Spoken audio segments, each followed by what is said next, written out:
Beritakanlah firman, siap sedialah baik atau tidak baik waktunya.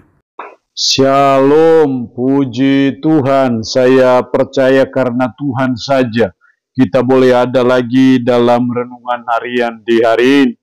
Firman Allah yang akan kita renungkan bersama di hari ini saya ambil dari Markus pasal 8 ayat 1 sampai dengan ayatnya yang ke-10. Secara khusus saya akan baca ayatnya yang kedua sampai dengan ayatnya yang keempat. Firman-Nya berkata demikian, hatiku tergerak oleh belas kasihan kepada orang banyak ini. Sudah 3 hari mereka mengikuti aku dan mereka tidak mempunyai makanan. Dan jika mereka kusuruh pulang ke rumahnya dengan lapar, mereka akan rebah di jalan, sebab ada yang datang dari jauh.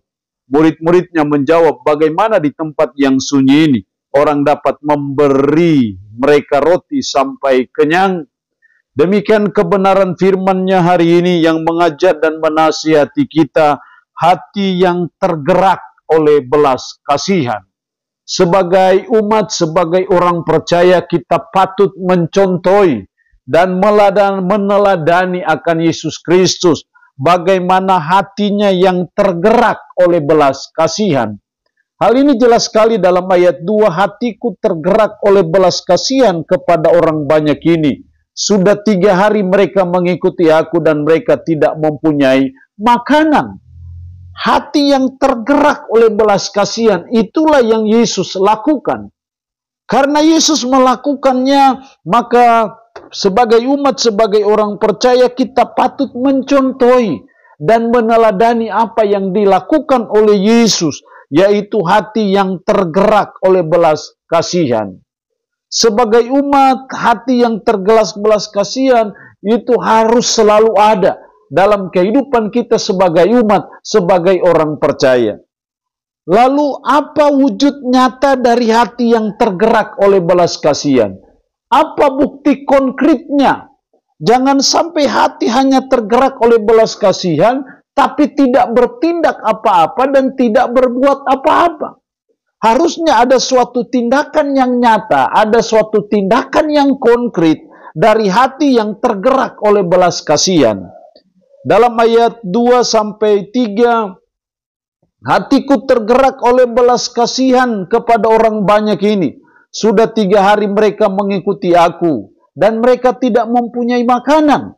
Dan jika mereka kusuruh pulang ke rumahnya dengan lapar, mereka akan rebah di jalan sebab ada yang datang dari jauh. Hal yang pertama, wujud nyata dari hati yang tergerak oleh belas kasihan, yang pertama adalah peduli terhadap sesama. Kepedulian terhadap sesama harus lahir dari hati yang tergerak oleh belas kasihan. Tapi juga tidak bisa hanya dengan hati yang tergerak oleh belas kasihan, tapi tidak ada suatu tindakan nyata, tidak ada suatu tindakan yang konkret.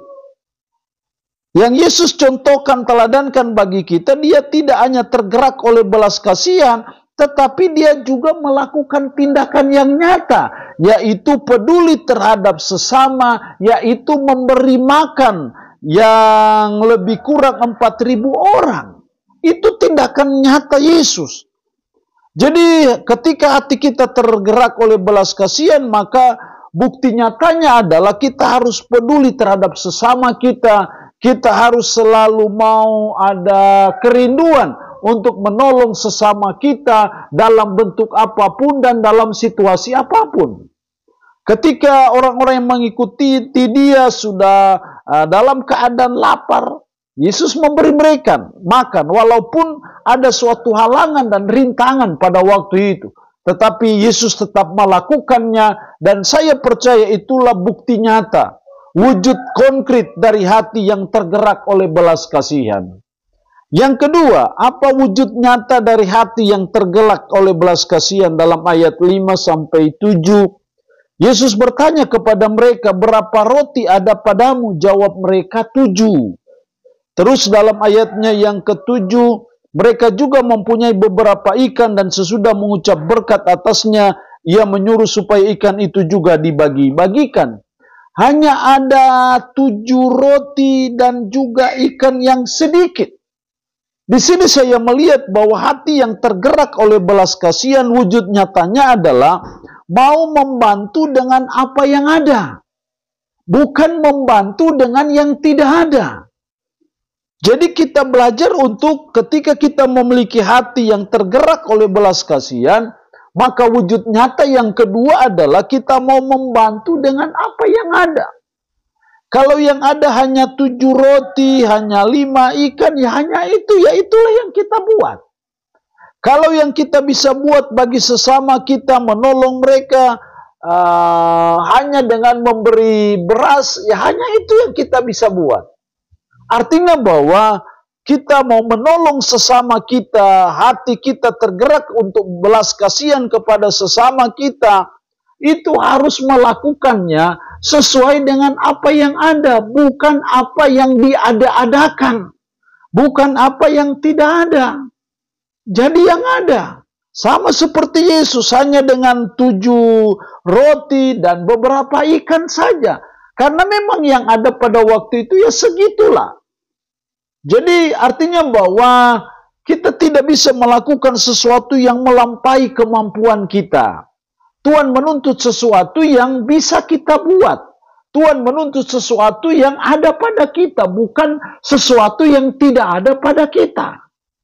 Jadi mari kita belajar hati yang tergerak oleh belas kasihan untuk kita selalu mau membantu, menolong orang dengan apa yang ada pada kita, bukan dengan apa yang tidak ada pada kita. Maka saya percaya ketika kita mau membantu dengan apa yang ada pada kita, maka itu akan mendatangkan berkat bagi kita sebagai umat, sebagai orang percaya. Saya mengingatkan kembali akan apa yang menjadi hukum tabur tuai.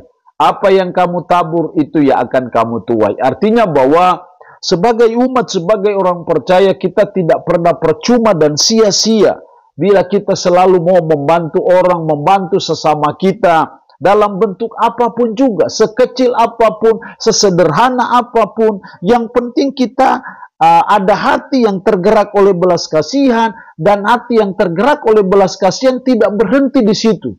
Tapi ada tindakan nyata, ada tindakan konkret yang kita buat, yaitu membantu dengan apa yang ada pada kita.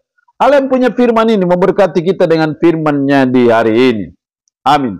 Mari kita berdoa. Puji syukur untuk kebenaran firman-Mu hari ini, yang mengajar dan menasihati kami hati yang tergerak oleh belas kasihan. Tuhan, tolong kami supaya kami selalu punya hati yang tergerak oleh belas kasihan. Dan tidak hanya berhenti di situ, tapi ada wujud nyata, wujud konkret, yaitu kami peduli terhadap sesama kami, dan kami mau membantu orang lain dengan apa yang ada pada kami.